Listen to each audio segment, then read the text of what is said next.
In this video, I want to have a look at some of the properties of chords in circles.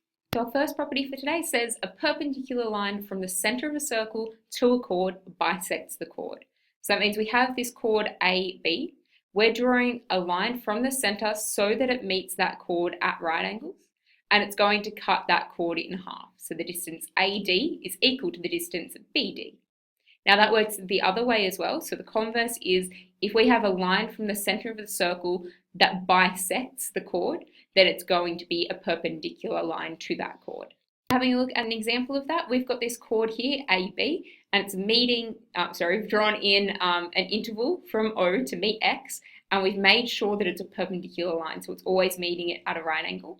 And you can see that the distance from A to X is 3.01, and the distance from B to X is 3.01 as well. And that's going to hold no matter where we move this around. It's always going to bisect that line. Our second chord property is that equal chords are equidistant, so the same distance, from the center of the circle.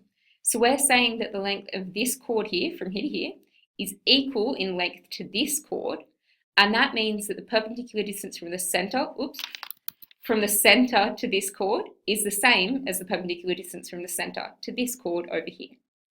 And the converse is true as well. So if two chords are equidistant from the center, then they are equal in length. So if we have a look at what that looks like, right now we've got two chords. We've got A, B, and C, D, and it's telling us the lengths of those two chords. It's also telling us the lengths of OX, so this line here, and OE, so from the center to the midpoint over here. Now, if we aim to have our chords the same length, so at the moment AB is 4.65, so let's make CD 4.65 as well. So drag that over, keep missing it, hang on, there we go.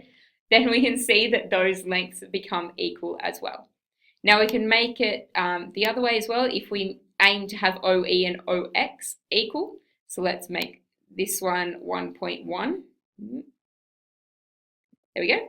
Then you can see that our chords are equal in length as well. So our last property for today says that the products of intersets of intersecting chords are equal.